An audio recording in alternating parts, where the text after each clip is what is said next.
고속도로 2차선을 달리던 승합차, 갑자기 속도를 올립니다.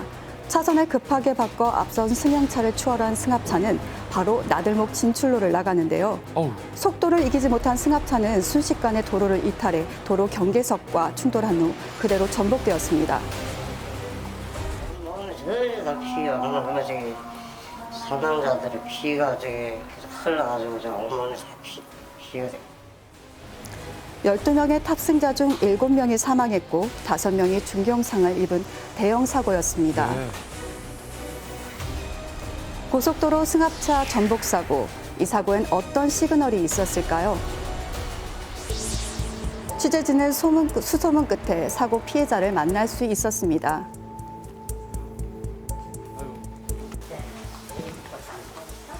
원래 다 이렇게 징그고 막 손이 막 번뜩번뜩하던 거 기름 바른 거 쳤다 이렇게 부어가지고 유리가 워낙 많이 베여가지고 머리에다가 여기 또 있는 것 같아요. 근데 이게 붓기가 계속 안에 붙으면 지금 내리기는 많이 내렸어요. 됐는데 이게 자꾸 이게 아프더라고. 이번에 날씬 상처 여기 눈썹인데 여기. 다 됐죠. 안 떨어지고 이거 계속 이렇게 붙어있죠. 처음에 이제 엑스레이 같은 거 이렇게 찍어봤을 때 이런 데서 보면은 유리 같은 것들이 상당히 많이 이렇게 껴 있어요. 자, 이런 데서도 보시면 이런 것들이 다 유리입니다. 이렇게 보시면. 지금도 약간 좀 이렇게 앞통도 있고 여기저기 조금씩 이렇게 유리가 나오고 있어요. 기적적으로 살아남은 피해자는 눈을 감으면 그날의 악몽이 떠오른다고 말합니다. 그날의 끔찍한 사고는 어떻게 일어난 걸까요? 사고 피해자는 모두 건설 현장 일용직 근로자들이었습니다. 날씨가 비가 오고 왔네. 여기. 오늘 어디로 가요? 오늘 남원 현장으로 갈 거야. 빨리 또 타요. 빨리. 사고가 난 승합차는 12인승이었는데요. 정원을 가득 싣고 숙소인 세종시에서 전북 남원의 한 공사 현장으로 일을 하러 가는 길이었습니다.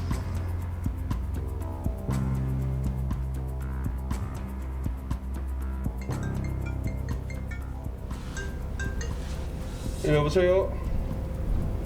그래요? 아이씨, 거의 다 왔는데. 예, 알겠습니다. 저기 남원에 비가 너무 많이 와서 취소됐대요. 남원 근처에 다다랐지만 작업 취소 통보를 받았는데요. 일이 없어진 인부들, 승합차는 다시 숙소인 세종시로 달렸습니다. 아침 8시가 넘어 남세종 나들목에 진입했는데요. 반짝반짝하니까 갑자기. 과속을 하던 승합차가 고속도로 출구를 향해 내달렸고 100m가량을 더 달린 승합차는 급회전 구간에서 충돌합니다. 과속이 원인 아닐까요? 사고의 가장 큰 원인은 무엇일까요? 사고 원인을 찾아 당시 출동했던 고속도로 순찰대를 찾았습니다.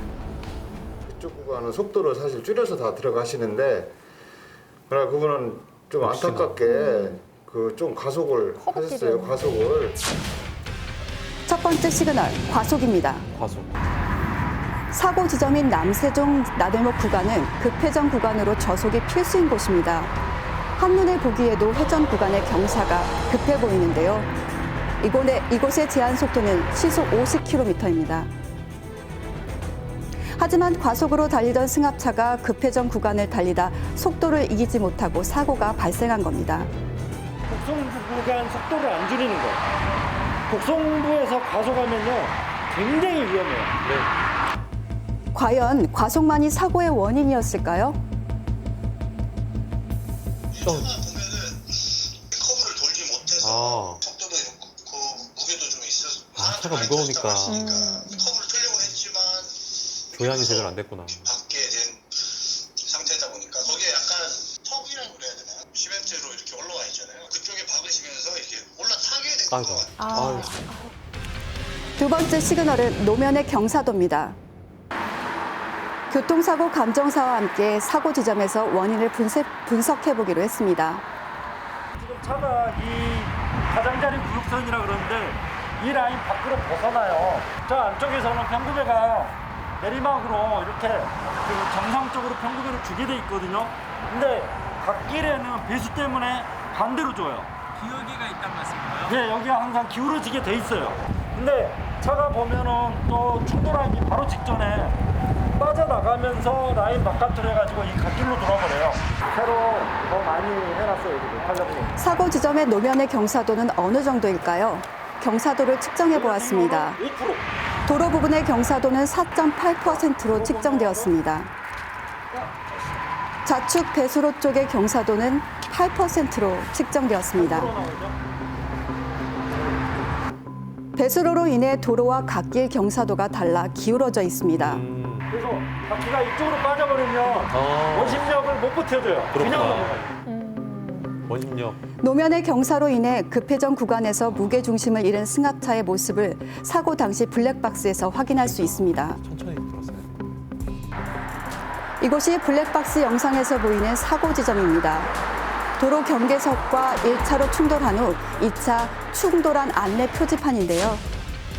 세 번째 시그널은 안내 표지판입니다. 과속하던 승합차가 갑작스러운 차선 변경 후 앞선 차량을 추월, 나들목 진출로로 진입했고 충돌 후 무게 중심을 잃은 승합차가 그대로 뒤집어집니다. 도로 경계석과 충돌 후 잇따라 안내 표지판과 충돌하며 피해가 커진 겁니다. 승합차 전복 사고의 시그널을 종합해보면 첫 번째 시그널은 과속, 두 번째 시그널은 노면의 경사도, 중심 잃은 모습 보이시죠? 네. 세 번째 시그널은 1차 충돌한 도로 경계석 앞에 있던 안내 표지판입니다. 사고 승합차가 지나친 세 가지 시그널, 세 가지의 사고 시그널이 합쳐져서 단독 사고임에도 인명 피해를 키웠습니다. 이렇게 가다가 지금 사람이 갑자기 이렇게 하다가 심장이 툭툭 놀린다. 아, 근데 사고 나고 같은 경우는 이렇게 좀 많이 여기 혼났어요. 아, 정말 사고는 순식간에 일어납니다. 네. 탑승자가 12명이었는데 7명의 사망자가 나왔다는 건 정말 대형 사고인데 결정적인 시그널 다시 한번 짚어주시죠. 네, 크게 세 가지로 얘기할 수 있습니다. 첫 번째가 과속인데요. 블랙박스 영상을 제공한 목격자의 증언과 블랙박스를 보게 되면 고속도로 2차선에서 운행하던 승합차가 진출로를 진입하면서 급속히 속도를 높이면서 꺾이게 됩니다. 그때 급커브이다 보니까 과속이 가장 큰 원인으로 볼 수 있고요. 네. 두 번째는 노면의 경사입니다. 도로 설계상 배수를 위해서 경사가 질 수밖에 없는데요. 이때 속도를 이기지 못해서 경사가 기울어지면서 벗어났고 네. 또 이것이 충돌로 인해서 사고가 난 것입니다. 세 번째가 안내 표지판입니다. 영상을 자세히 보시면요. 이 급선회를 하면서 안내 표지판에 부딪히고 바로 전복되는 것을 발견할 수가 있습니다. 균형을 잃은 시점에서 이 충돌을 하다 보니까 이것이 전복돼서 5m가량 튀어나가게 됐고 더 큰 인명피해가 있었던 겁니다. 이 사고가 단독 사고잖아요. 그런데도 네. 정말 이렇게 사망자가 많이 일어났던 또 특별한 원인이 있을까요? 바로 그 안전띠 미착용이라고 할 수 네. 있습니다. 경찰 조사에 따르면 다 미착용을 한 것은 아닙니다. 앞좌석에 있었던 운전자와 조수석에 있던 사람들은 안전띠를 착용한 것으로 보이는데요. 뒷좌석에 있던 근로자 대부분들이 안전띠를 착용하지 않은 것으로 보입니다. 안전띠를 미착용했기 때문에 사고 직후에 충돌해서 바깥으로 튀어나가게 된 거고 인명피해가 더 큰 것입니다. 네, 너무 안타깝습니다. 그럼 이 사고를 좀 막을 수는 없었을까요? 안타깝죠. 네. 네, 그 첫 번째 시그널 있습니다. 네. 한번 확인해 보시죠.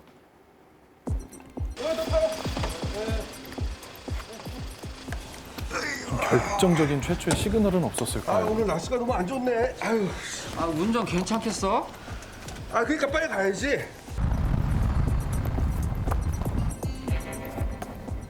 취소가 되고 다시 돌아오는데 사고 당일은 새벽부터 비가 내렸습니다. 비가 새벽 일찍 움직여 숙소인 세종에서 공사 현장인 남원까지 갔지만 남원에 비가 많이 내려 일이 취소되었습니다.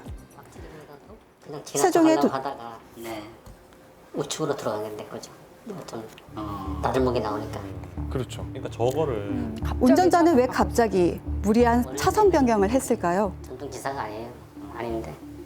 그때 길을 미장을 잘못 하다 들었어도 갔다가 그냥 다른 길로 갔어야 술 되는데. 먹어서 그때 일을 안 하니까 가서 그러니까 네가 해라. 원래 기사 하시던 분이 아니군요. 사고의 결정적 시그널, 바뀐 운전자입니다. 아, 안타깝다. 운전도 좀 안 해본 사람이 하다 보니까 지를 일단 모르니까 그 나들 보고 지나가다가 아 여기 아니야. 야 빠져 하니까 갑자기.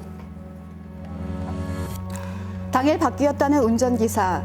지리에 익숙했다면 그날의 사고를 막을 수 있었을까요? 옆에서 뭐라고 말을 하면 안 돼, 운전자. 사고 지점인 나들목 진입 직전 직진을 하려다 급하게 우측으로 방향을 바꾸는 운전자.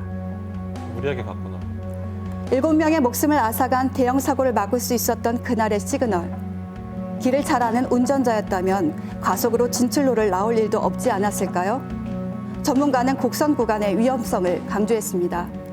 가장 조심해야 될 게 곡선 구간. 원심력을 받으면 차 제어가 안 돼요. 그 상황에서 사고에 빠질 가능성이 아주 높으니까 그거를 가장 조심해라. 저는 그런 말씀을 드리고 싶어요. 야, 정말 지금 다시 봐도 너무 좀 아찔한 상황인데 사고 조사는 어떻게 이루어지고 있습니까? 경찰은요, 인명피해가 크다 보니까 전담 수사팀을 꾸려서 정확한 사고 원인을 규명할 것이라고 얘기했습니다. 운전자의 치료가 끝나는 대로 과속, 음주, 졸음 운전의 여부를 확인한다라고 하고 있는데요. 네. 작은 방심이 큰 사고로 이어질 수 있습니다. 운전자의 안전운전, 방어운전, 그리고 교통법규의 준수는요, 자신의 생명뿐만이 아니라 타인의 안전까지도 확보할 수 있습니다.